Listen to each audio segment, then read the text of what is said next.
Bom dia a todos, eu sou a Júlia e vou dar início a esse nosso painel, agora das 8.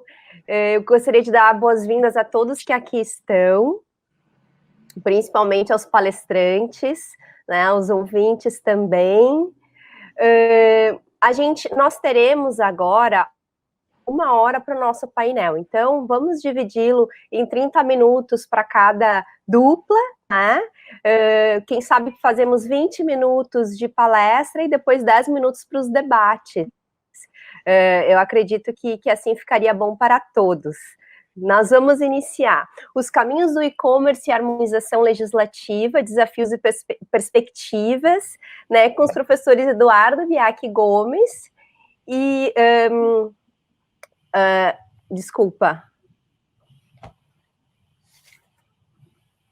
Eu estou aqui com a Letícia Salles, né? E com o Luiz Alexandre também. Vocês podem iniciar e daí depois, ao final, a gente faz as perguntas e faz um pequeno debate sobre o painel de vocês. Obrigada. Perfeito. Bom dia a todos. É realmente uma satisfação estar aqui hoje nesse evento. Eu agradeço muito ao professor Luiz Alexandre, ao professor Eduardo Biaki Gomes, que idealizou o processo, professor Eduardo Biaki Gomes, a partir de um projeto dele do CNPq de pesquisa, realmente de uns 2 anos. Nós pegamos um braço desse projeto e unimos alguns pontos também da minha dissertação para a gente tratar de um tema que realmente é muito caro principalmente agora nesse momento de Covid, que é falar sobre comércio eletrônico e os seus desafios e suas perspectivas. O artigo que nós apresentamos aqui hoje nesse evento é intitulado Os Caminhos do E-Commerce e Harmonização Legislativa, Desafios e Perspectivas. A pergunta principal que a gente teve quando começou a idealizar esse projeto foi: quais seriam as soluções que seriam mais viáveis, que seriam mais eficazes e que trariam um maior potencial de resolução de conflitos e que poderia realmente tutelar de maneira realmente mais protetiva o consumidor, que é o polo mais frágil dessa relação de consumo, que nós sabemos muito bem. Pois então, tudo isso nós pensamos no âmbito da América Latina, no âmbito da OEA. E por quê? Porque nós sabemos que nós temos tratados e nós temos várias iniciativas a nível mundial, nós temos várias possibilidades que realmente estão, digamos assim, no horizonte. Porém, o que nós temos hoje realmente de concreto aqui no Brasil? No Brasil, nós sabemos que o que realmente rege no âmbito interno o direito do consumidor é o Código de Defesa do Consumidor e alguns outros diplomas esparsos, alguns decretos e também os tratados internacionais, obviamente, que foram ratificados e internalizados pelo Brasil. O que acontece também é que o comércio eletrônico, infelizmente, ele representa um gap realmente de regulação. E por que isso? Porque, apesar de existir um decreto específico, a gente sabe que a regulação disso também a nível depois internacional também fica complicada para o Brasil. E como é que o consumidor resta tutelado nesse ambiente? Nós precisamos pensar em soluções. E o que acontece também é que os relatórios de alguns grupos que pesquisam isso, pesquisam o comércio, por exemplo, o relatório do Web Shoppers, ele demonstra que o Brasil é o país com maior faturamento em comércio eletrônico da América Latina e que no ano de 2018 chegou a um patamar de 183 bilhões de reais de comércio. E agora, nesses tempos em que nós estivemos em quarentena, obviamente, isso também acabou crescendo muito mais, até por causa da possibilidade de se adquirir produtos de maneira física. Então, e claro que o comércio aqui, a gente acaba não ficando limitado ao que temos aqui dentro do nosso país. Nós também fazemos compras fora. E no âmbito da OEA, as últimas iniciativas que nós tivemos de regulação do tema se deram no bojo das CIDIPs, que são as Conferências Interamericanas sobre Direito Internacional Privado. Porém, essas iniciativas, elas datam do começo dos anos 2000 E, infelizmente, muitas pessoas não as conhecem, até um assunto que nós estávamos conversando agora, até com a professora Valesca, tudo no backstage aqui, e, infelizmente, não são coisas que são muito conhecidas e que, apesar da necessidade de regulação, acabaram saindo um pouco travadas. Então, nós estávamos pensando, e qual era a pergunta que realmente motivou a gente? Foi pensar, mas será que para poder suprir essa demanda, seria mais adequado adotar soluções do tipo criação de uma convenção cogente que leva vários anos para ser elaborada, ou se de repente, se nós juntássemos um painel de especialistas que tratassem desses assuntos e que parassem para pensar e criassem soluções de soft law e que pudessem aos poucos ir crescendo e se desenvolvendo, será que de repente nós já não poderíamos trazer alguma solução que, por mais que não tivesse caráter cogente, fosse capaz de albergar os interesses do consumidor, pessoa física, né, perante, né, o mundo, né, digamos dessa forma, ou então teríamos que necessariamente aguardar por uma convenção propriamente dita, cogente, para que esse consumidor restasse tutelado de uma forma eficaz. E essas perguntas nos fizeram justamente pensar bastante aqui a respeito disso, e analisando as possibilidades que nós realmente tivemos por aqui no Brasil, nós pudemos concluir que talvez, realmente, pelo que parece, a soft law, ela realmente vem atender uma forma mais interessante os interesses do consumidor. Até porque, se fôssemos analisar, isso também é adequado também à metodologia da CIDIPS, pois, até um determinado momento, a CIDIPS seguia uma metodologia de adoção realmente de convenções propriamente ditas, de caráter cogente, de tratados internacionais. Porém, a partir de um determinado momento histórico, ela começou a adotar essas soluções de soft law. E isso para diversas matérias. E por que não realmente adotar isso e levar isso adiante aqui no âmbito da OEA?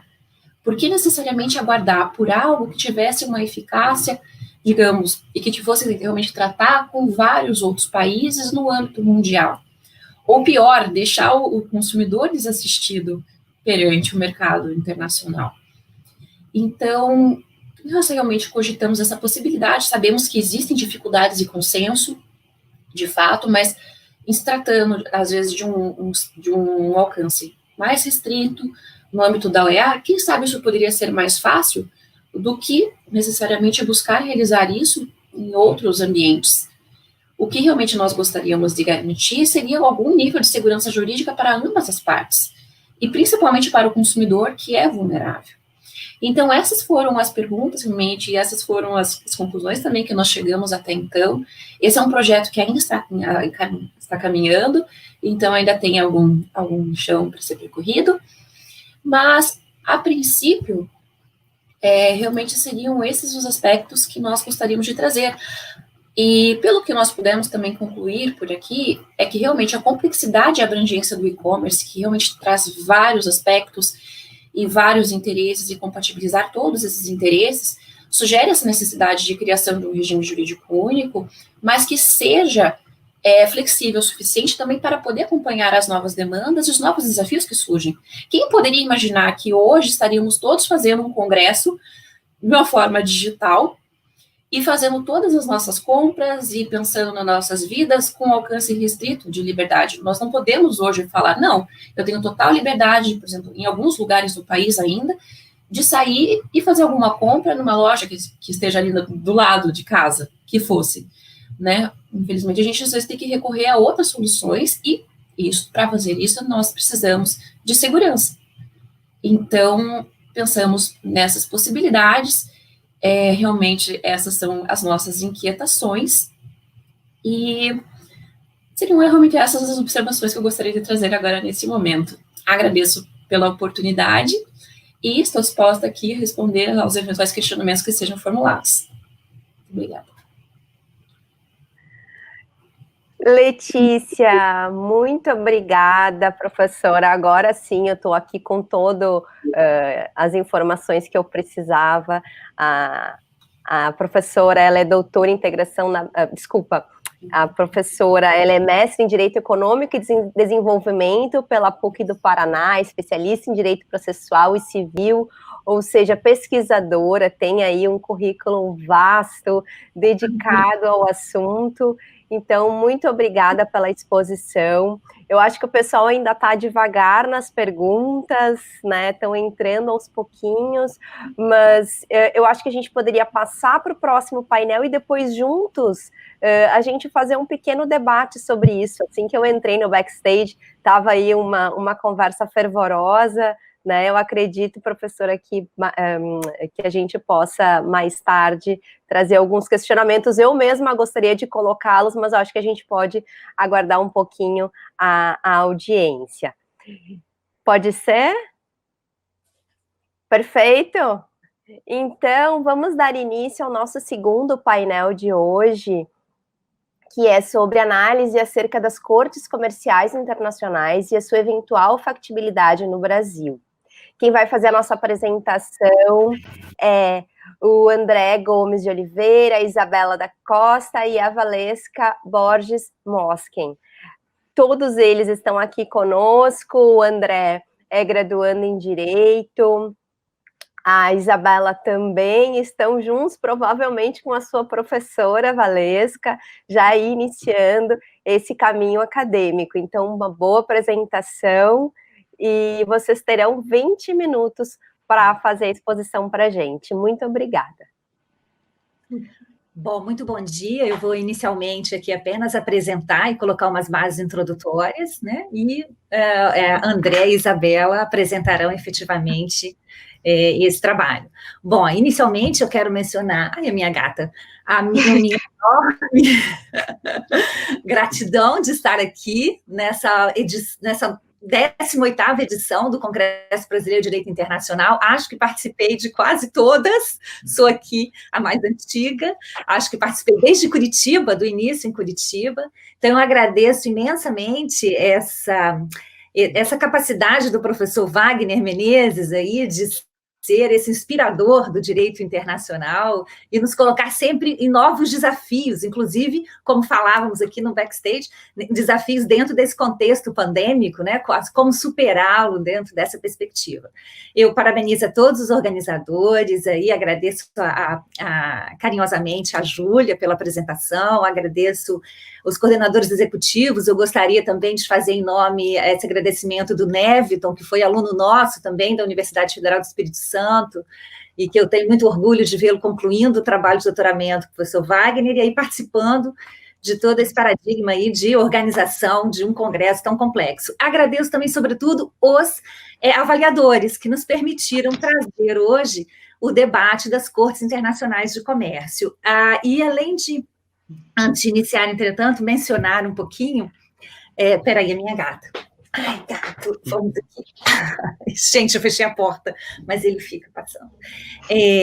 Essa abertura que o Congresso dá para a sensibilização do aluno, não só de pós-graduação, o que é extremamente relevante, a apresentação da pesquisa a nível de pós-graduação, mas, e aqui eu demonstro, né, essa importância que tem a sensibilização e a quebra do paradigma até do estudo e da aprendizagem do direito, com a possibilidade de apresentação das pesquisas também pelos alunos de graduação. Então, aqui eu quero efetivamente registrar, né, essa possibilidade extremamente relevante do Congresso. Esse artigo, ele é fruto dos estudos que nós realizamos junto ao grupo de pesquisa Labirinto da Codificação do Direito Internacional Privado, registrado no CNPq, também é um braço... Acho que teve um problema, professora. Estão me escutando? Sim. É um braço também de uma pesquisa nossa sobre harmonização, e que nós observamos esse movimento, né, contemporâneo de busca por um novo locus de solução de conflitos a nível comercial internacional, e particularmente dentro de uma perspectiva do middle class litigation, daqueles conflitos que não se enquadram, né, na adequação da arbitragem, que não observam a arbitragem, eventualmente, como meio hábil ou adequado por inúmeras variáveis, e que precisam, então, se socorrer do Judiciário Nacional, que muitas vezes carece de celeridade, de especialização. Então, esse movimento de constituição de cortes internacionais de comércio vem na busca de suprir essa necessidade, que é uma necessidade, a rigor, é fruto também desse novo contexto que nós estamos inseridos de governança e de globalização, onde a mobilidade dos fatores produtivos, capitais, investimentos, bens, é uma realidade. Então, nós observamos em diversos continentes, né, a constituição de cortes especializadas, algumas vezes vinculadas ao judiciário daquele Estado nacional, outras vezes paralela ao mesmo judiciário. E aí eu já passo para que Isabela e André, que são alunos do 7º período da Universidade Federal do Espírito Santo, monitores de internacional privado e público, respectivamente, que nos explique o que são as cortes, como elas, quais são os seus principais elementos regulatórios, a partir de um método comparativo, né? Então, eu já passo aí a bola para vocês. Muito obrigada. Eu só vou compartilhar o slide, eu vou ver se eu consigo. Perfeito. Enquanto a Isabela compartilha, eu vou iniciando para nós fazermos mais ágil. Eu reitero os agradecimentos feitos pela professora Valesca, a organização, a Júlia, que nos recebeu muito bem aqui na sala, a todos os presentes. E acrescento que, para mim, enquanto pessoa que está iniciando na prática da pesquisa, é muito importante para mim participar de um congresso dessa dimensão, que é o Congresso Brasileiro de Direito Internacional, com as mais diferentes ideias, os mais diferentes pensamentos, e isso só tem a agregar. Bom, como a professora disse, a questão das cortes comerciais internacionais surgiu a partir de uma necessidade de oferecer uma alternativa às câmaras arbitrais e ao Judiciário Nacional. Então, pensaram, a partir das já existentes cortes comerciais tradicionais e seculares europeias, fundar uma corte comercial de caráter internacional, ou seja, especializada em atender demandas com elementos de estrangeiria. Isabela, você pode, por favor, só avançar? É muito difícil elaborar um conceito fixo de corte comercial internacional pela pluralidade de modelos que existem. As cortes existem nos mais diversos continentes. Nós temos uma grande participação dos países asiáticos, dos países do Oriente Médio, e dos países europeus, e por incrível que pareça, nenhuma corte deste modelo na América, nem na América do Sul, nem Central, nem América do Norte. Então, é muito difícil elaborar um modelo da nossa perspectiva um pouco americana pela ausência de uma referência do nosso contexto. Mas um conceito aproximado que nós elaboramos é que as cortes comerciais internacionais seriam tribunais vinculados aos estados onde se encontram, que dotam de significante autonomia. O que seria isso? Eles têm uma vinculação ao Judiciário Nacional, eles respondem ao Judiciário Nacional, porém, eles têm uma autonomia procedimental bem grande, pode-se considerar assim. Nós temos essa autonomia retratada no uso do inglês, em detrimento ou em complemento ao uso da língua do país sede. Nós temos, por exemplo, uma escolha de juízes bem diferente do sistema do Judiciário Nacional. Nós temos países como Dubai e Singapura, que os juízes são, em torno de 70%, são juízes estrangeiros, de países que aplicam a common law, ou seja, ao contrário do sistema aplicado no Judiciário Nacional desses outros, de Dubai e de Singapura. E eles buscam uma efetividade, eles buscam participar de um mercado competitivo de cortes, o que acaba distinguindo do poder judiciário, dos poderes judiciários nacionais, que não tem esse objetivo competitivo, esse objetivo de um mercado de resolução de litígios. E nem tem essa autonomia suficiente para, por exemplo, reduzir procedimentos. Nós temos na Corte Comercial de Paris, na verdade são as Câmaras Internacionais de Paris, que são um modelo dessas cortes, mas internalizado no sistema judiciário francês. E nessas cortes, apesar da forte influência do civil law no judiciário francês, o case management, que é um instrumento típico da common law, ele é muito intensificado e incentivado no protocolo dessas câmaras internacionais comerciais de Paris. Ou seja, nós temos em um país marcado pela civil law, que inclusive nos influenciou nas nossas regulamentações, no nosso ordenamento, uma presença muito forte de institutos típicos da common law.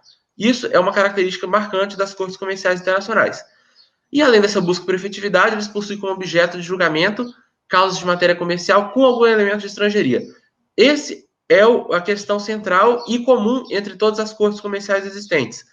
Não tem nenhuma que não exija algum elemento de estrangeiria e que não exija a causa de matéria comercial.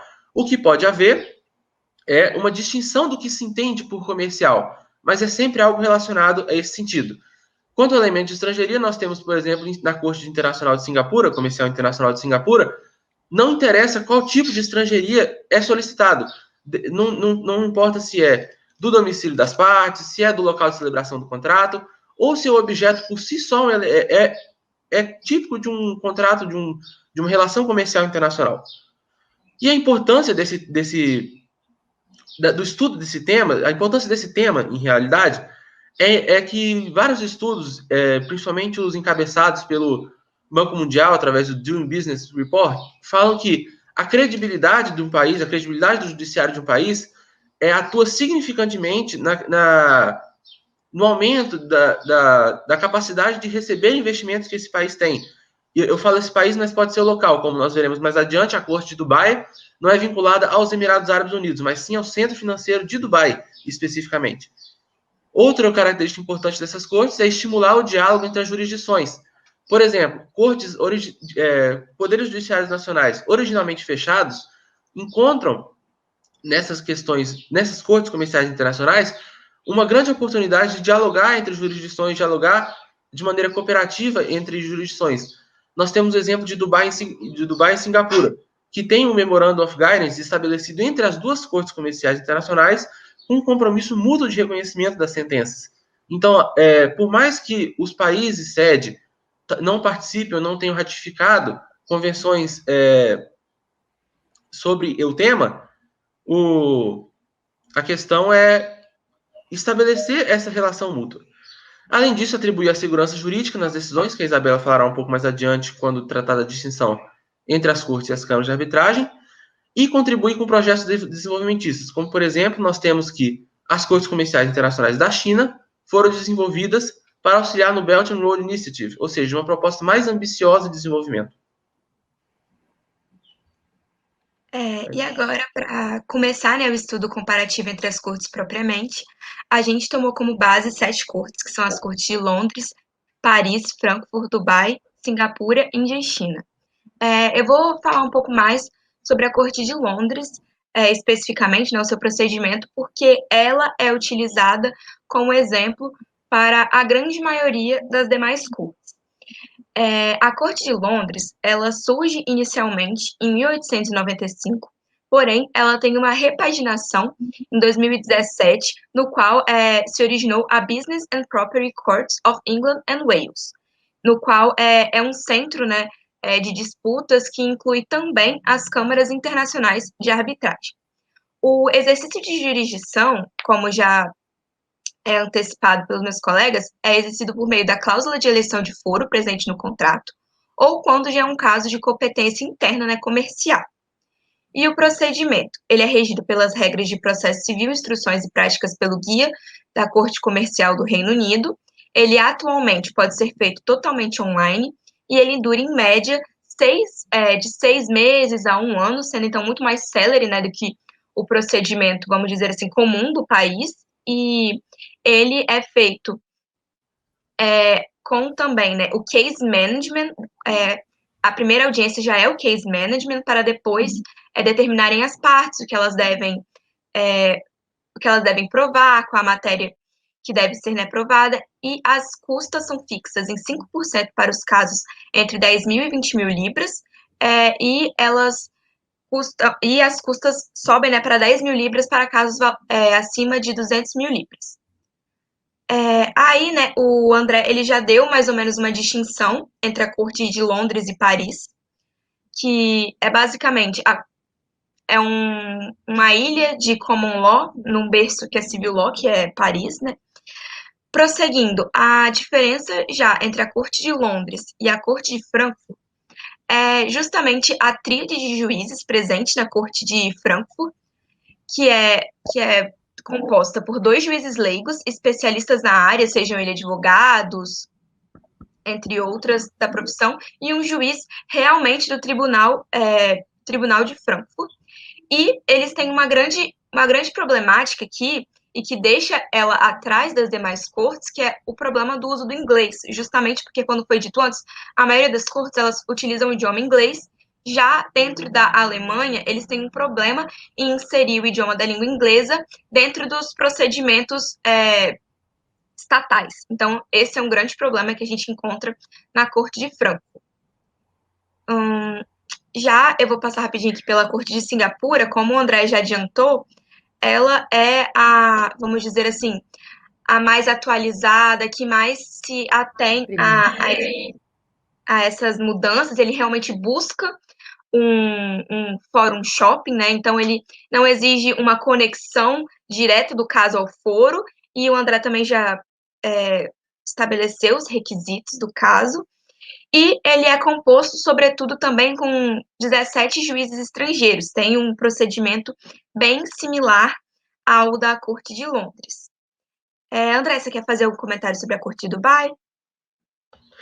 Eu só queria comentar o que eu achei mais interessante da Corte de Dubai, que é o diferencial dela, ao meu ver, em relação às outras, é a instituição do Small Claims Tribunal, que é um tribunal de pequenas causas, mas também nesses moldes de corte comercial internacional, o que é bem interessante para ver uma perspectiva um pouco da litigância menos custosa, mas também com esse objetivo, esse compromisso de oferecer um serviço efetivo e reduzir o tempo do processo.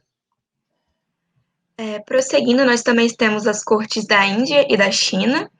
Só que, só adiantando aqui, a diferença aqui da Corte da Índia, o André pode até me complementar aqui, é que ela não é propriamente internacional. Ela é um caso à parte, mas ela teve grande importância dentro do país para a reformulação do sistema nacional e auxiliou o volume de processo e o tempo deles. Eles conseguiram ser menores. Isabel, só falando assim, o da Índia foi um caso um pouco paradigma, porque nós tivemos lá na Índia, desde 2015, uma reforma completa do judiciário. É como se eles tivessem desestruturado tudo para construir do zero o judiciário indiano, estabelecendo em cada distrito, em cada estado indiano, esse modelo de corte. Apesar de não ter esse compromisso com a causa internacional, todos os outros objetivos, que é da eficiência, da tempestividade, foram buscados nessa reformulação do judiciário indiano.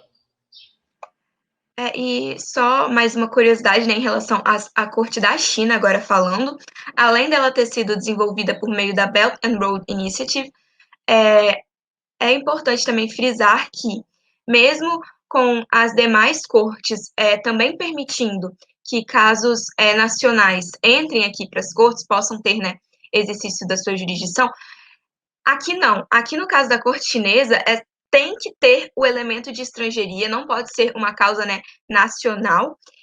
E as decisões, ao contrário dos demais procedimentos até então aqui desenvolvidos, eles são irrecorríveis.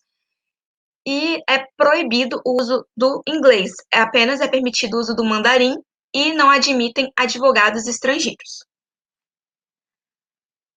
Prosseguindo aqui, a gente também, dentro da nossa pesquisa, a gente fez uma relação com as cortes comerciais e as câmaras internacionais de arbitragem.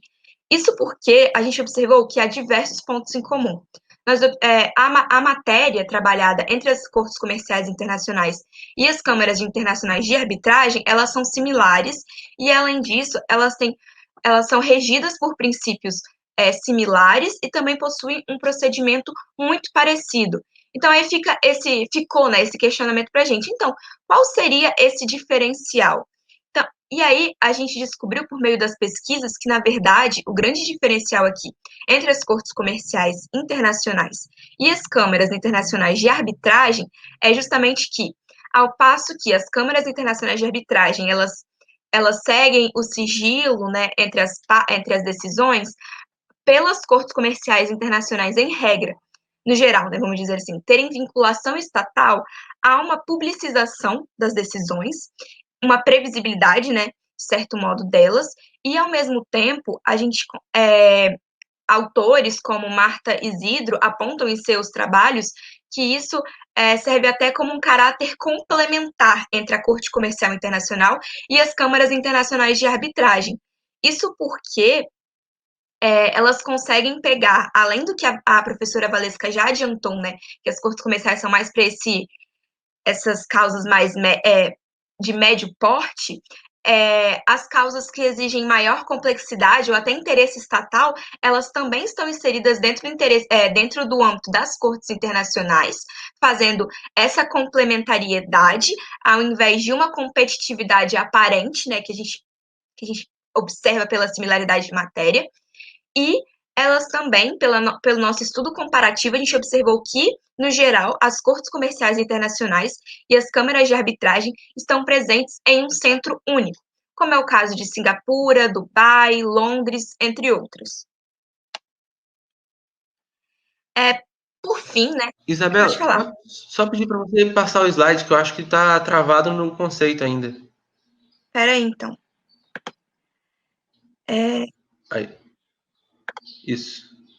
Passando, então, para o último ponto, desculpa não terem visto os demais slides, a gente se questionou se há, de fato, uma possibilidade de abertura do ordenamento jurídico, né, diante de toda essa comparativa e todas essas investigações. Sob a ótica do âmbito processual, a gente percebeu que há novas dimensões da autonomia da vontade, e elas são cruciais para o estabelecimento de uma corte comercial internacional no país. Que são duas, que é a cláusula de eleição de foro para o exercício da sua jurisdição e a escolha do direito aplicável sob a ótica do próprio procedimento, que normalmente as cortes, elas aceitam essas cláusulas dentro dos contratos comerciais. Sob a ótica da cláusula de eleição de foro, nós observamos que o direito processual brasileiro, ele está mais desenvolvido, vamos dizer assim. Isso a gente consegue observar já pela escolha do foro competente com o CPC, o artigo 63, e também pela interpretação jurisdicional, pelo respeito à cláusula de eleição de foro nos nossos tribunais brasileiros. Porém, já em relação à escolha do direito aplicável, a gente não vê tanto desenvolvimento assim dentro do direito brasileiro. Porém, como já observado por diversos autores, essa necessidade de desenvolvimento do direito aplicável, ela não só é observada como uma necessidade das cortes comerciais internacionais, como no Brasil como um todo, né, do sistema, para poder favorecer o desenvolvimento comercial e que consiga atrair mais investidores. Autores, a gente observou até como Nádia de Araújo, apontam essa necessidade de melhor desenvolvimento da escolha do direito aplicável, e por isso a gente tem uma perspectiva positiva para a abertura, apesar de não ter um desenvolvimento agora. Complementando, em questão, uma das questões bem discutidas em relação a uma corte comercial internacional é a possibilidade do exercício da advocacia por advogados estrangeiros. Como a Isabela mostrou, em várias cortes, em algumas cortes não é possível o exercício da advocacia por um advogado estrangeiro, como é o caso da China. Mas em outras tem uma abertura tão como é que eu posso dizer, tão incentivada, como é o caso de Singapura, que no próprio site da corte tem uma aba para o registro de advogados estrangeiros. Claro que tem uma série de requisitos exigidos, mas tem uma abertura maior. No caso do Brasil, isso é regulamentado pelo provimento 91 do ano de 2000, em que fala que os advogados estrangeiros, eles, para atuar em uma situação, o advogado estrangeiro que não tenha passado no AB, eles podem atuar unicamente como consultores em direito estrangeiro.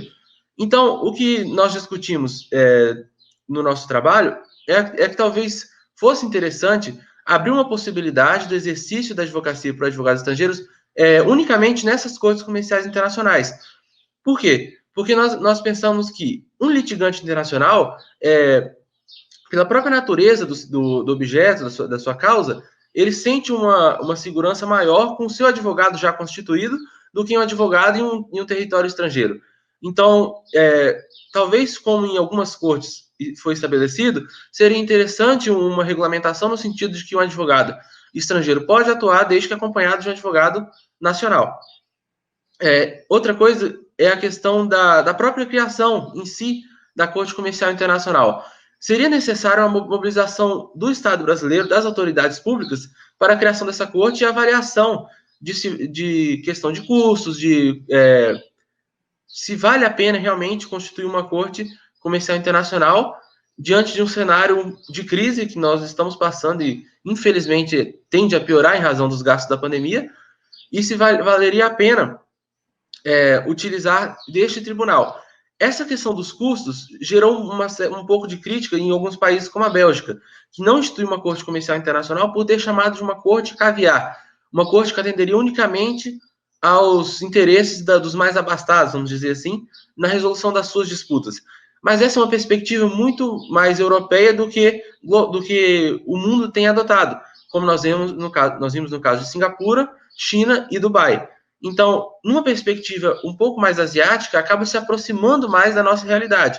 Então, para o estudo de uma corte comercial internacional adequada aos moldes brasileiros, seria interessante observar em primeira mão como que esses países asiáticos conseguiram conciliar os gastos e a autossustentação dessa corte para que não houvesse uma grande onerosidade do Estado onde elas estão inseridas.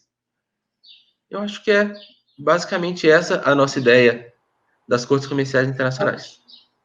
Eu fecho, então, mostrando que essa pesquisa, no fundo, é um braço do que a gente tenta desenvolver ali na universidade, trabalhando as novas dimensões aí do processo civil transnacional, e o exemplo, efetivamente, das Cortes Internacionais de Comércio é um exemplo, assim, de instrumento, de vetor dessa nova governança, dessa governança que a gente tanto fala, que desloca um pouco o Estado do direito. E, no caso específico, até o estado daquela percepção do exercício de jurisdição enquanto elemento de soberania.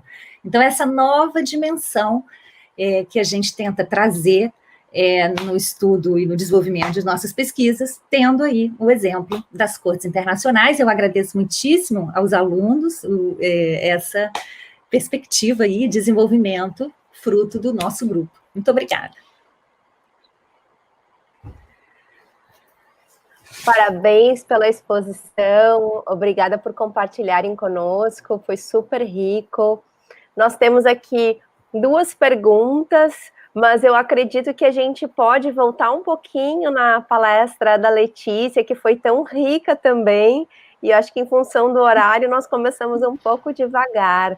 Letícia, não sei se você tem algo a ser colocado. Eu fiquei aqui pensando sobre o que você falou para nós, né, sobre o e-commerce. Lembrei que a gente tem aqui no Brasil desenvolvido o direito do consumidor tão bem, né? Até lembrei da professora Cláudia Lima Marques ontem, que palestrou aqui conosco. Então, se você poderia, para quem foi chegando aos pouquinhos, falar uma mensagem final, algo do seu trabalho, por favor. Pois então, muito obrigada, Júlia, então, pela oportunidade aqui de reabertura. Bem, analisando também todo esse trabalho que a gente teve aqui, toda essa parte dessa pesquisa, e também fazendo esse cotejo com a palestra, uma excelente palestra do professor Cláudia Lima Marques, de ontem, algo que a gente pode pensar é que, realmente, em todos esses anos de desenvolvimento do direito do consumidor, desde a edição do Código de Defesa do Consumidor, realmente a cultura mudou muito. Mas ainda tem muito que ser realizado, e principalmente agora no âmbito do comércio eletrônico e da proteção do consumidor frente a grandes empresas, em situações como a nossa atual, de pandemia, em que é cada vez mais necessário fazer realmente essas operações à distância, pela internet, e com os inúmeros riscos que realmente o consumidor passa. E quais que são os instrumentos que nós temos hoje? Existem os instrumentos dentro de algumas empresas para resolver esses problemas de uma forma administrativa, digamos dessa forma. Existem os instrumentos legais que nós temos, mas ainda assim temos que caminhar. E também no sentido de também no sentido regional da proteção do direito do consumidor, nós temos essas iniciativas ainda das CDIPs que poderiam ainda ser resgatadas, os próprios diplomas que foram criados naquela época e as discussões que ainda estão ali esperando alguma resposta que até agora não tiveram. Então, talvez essa possibilidade de tentar tratar novamente desses assuntos através da criação de diplomas de soft law e tudo, seria uma possibilidade interessante para tentar trazer um pouco mais de segurança e também tentando atender toda essa dinamicidade de todos esses eventos que aparecem. E também dos novos institutos, das novas formas de consumo e também das novas vias. Mas realmente é algo que tem muito ainda a ser tratado, ainda tem muitos aspectos a serem analisados, e a cada dia surgem novos desafios. Até estava comentando no backstage com a professora Valesca, com a Isabela e com o André, que justamente quando a proposta do draft foi feita em janeiro, quando é que nós iríamos imaginar a diferença realmente que teríamos nas estatísticas, até no próprio relatório do Web Shoppers, que teve 2 até agora, teve o 40º e o 41º que saiu depois com uma análise dos impactos da Covid, e o que realmente a gente poderia esperar disso, né? Então, até dava vontade de dar uma repaginada no artigo, colocar mais alguns outros dados e algumas outras necessidades que nós vimos agora, e também, nos casos dos consumidores, que a gente poderia dizer até de certo modo, que fossem hipervulneráveis até pela situação de superendividamento e tudo mais, e como é que ficaria com essas relações também de comércio eletrônico e adquirindo produtos com pessoas também de fora, né, que não seriam com a mesma lei de regência. Mas deixo aqui mais questionamentos do que respostas para vocês, mas eu acho que esse também é o mote da pesquisa, né? Então, também instigar a novas perguntas e novas buscas. E com isso, eu realmente agradeço novamente aqui pela exposição que eu pude fazer aqui nesse momento. Que ótimo, obrigada, Letícia, por trazer mais conhecimento para a gente. Nós tivemos agora 2 perguntas da Cristina Caiado Machado para a nossa segunda exposição de hoje. Então, a Corte Franco, por utilizar a língua alemã em seus procedimentos, ela não acaba reduzindo sua participação em um cenário global em que o inglês é dominante? Isso é prejudicial para a Corte? O que vocês podem responder para a Cristina? Querem responder? Isabel? Pode ser. É justamente isso. A Corte de Frankfurt, ela surgiu para ter, né, esse embate com a Corte de Londres, justamente num cenário de Brexit. Ela surgiu em 2018, só que, pela previsão constitucional de que os procedimentos dentro da Alemanha devem ser regidos no idioma do alemão, eles têm esse embate que acabam fazendo por diminuir a quantidade de causas que entram dentro dessa corte. É justamente isso. E eu acho um elemento interessante, quando a gente começou a estudar as cortes, foi justamente essa perspectiva do exercício da jurisdição enquanto um serviço. Então, uma certa competitividade, né? Assim, é uma quebra de paradigmas, da compreensão do exercício da jurisdição, é muito forte. E aí, no âmbito dessa competitividade, a Corte de Frankfurt, efetivamente, ela perde, né, diríamos assim, ela é um dificultador a língua alemã para a busca e para a sua consagração aí. Acho que é um pouco isso. Inclusive, o ano passado... Ótimo, obrigada. O ano passado ainda nós tivemos um painel lá no simpósio de Direito Internacional da USP, que falava justamente sobre isso, essa dificuldade em nós acessarmos muitas vezes as cortes internacionais em função da língua, né? Mas, enfim, estamos aqui para desenvolver um pouco mais e conseguir chegar mais à frente. Bom, e o João Carlos Souza, ele diz o seguinte: a professora Valesca mencionou que as cortes comerciais estão voltadas a middle class litigation. O grupo consegue traçar um perfil dos litigantes e quais as principais matérias comerciais abordadas? Obrigada. Responde, André. Posso responder, sim. Então, João Carlos, realmente existe um perfil dos litigantes no sentido mais do que eles buscam do que dos litigantes em si. O perfil que a gente conseguiu traçar desses litigantes é simplesmente a busca pela efetividade.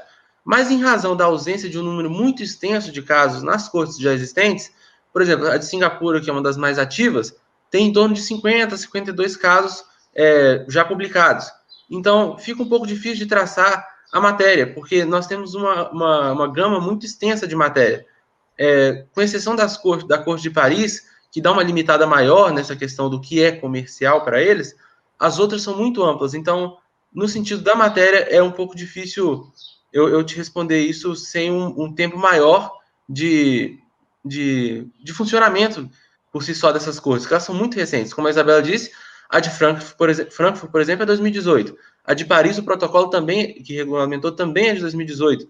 Então, nós temos um pouco essa falta de possibilidade de traçar esse perfil.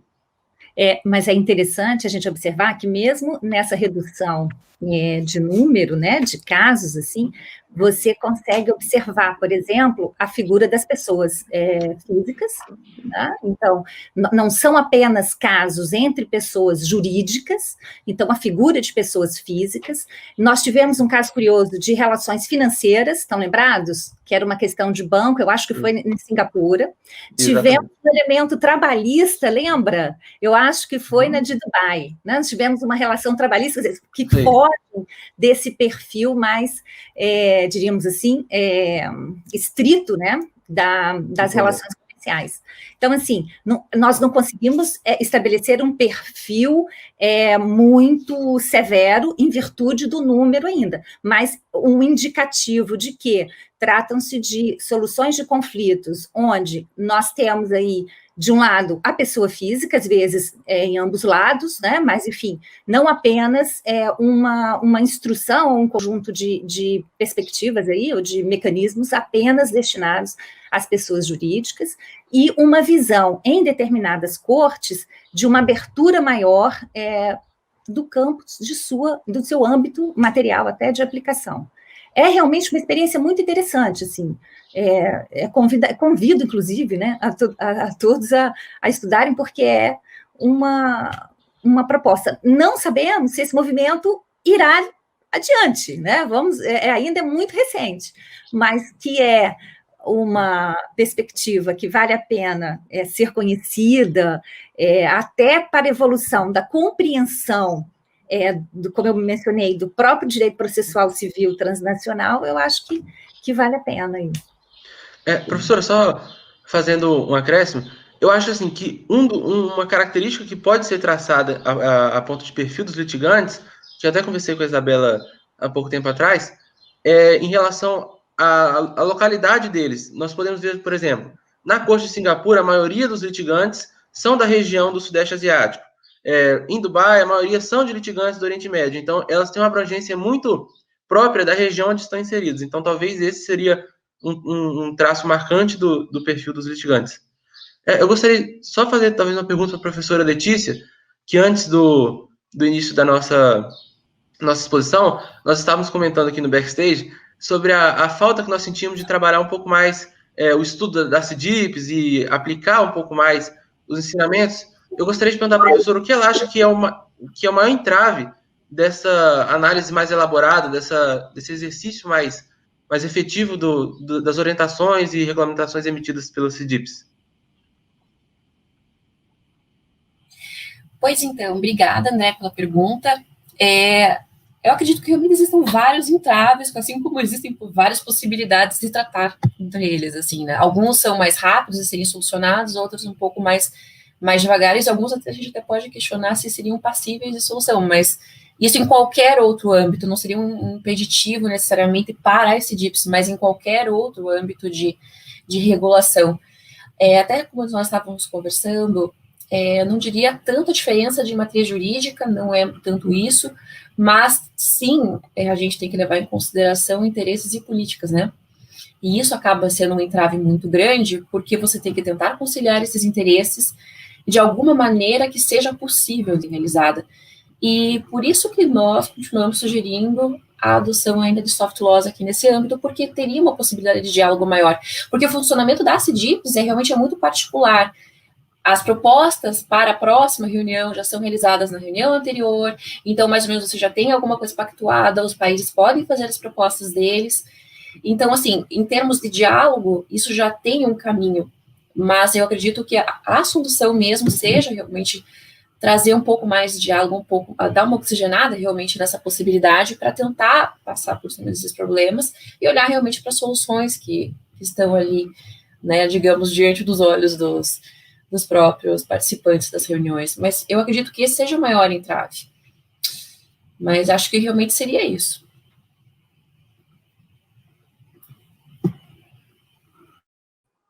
Muito obrigada pelas perguntas, pelas respostas, por compartilharem o conhecimento de vocês conosco hoje. Convido a todos para o próximo painel, inclusive os que aqui estão conosco, né, apresentando, para permanecerem depois. Então, muito obrigada, professora Valesca, aos graduandos Isabela e André, pela exposição de hoje, a mestre Letícia Salles, que também nos brindou com a sua apresentação. Desejo um bom dia a todos e, se possível, fiquem. Agora a gente vai ter mais um painel que vai ser presidido pela professora Clarissa Brandão Kowarski e o professor Rudá e a Ana Paula e a Isabela vão falar sobre a crise do sistema de solução de controvérsias da OMC. Então, por favor, se quiserem, permaneçam conosco e, mais uma vez, muito, muito obrigada.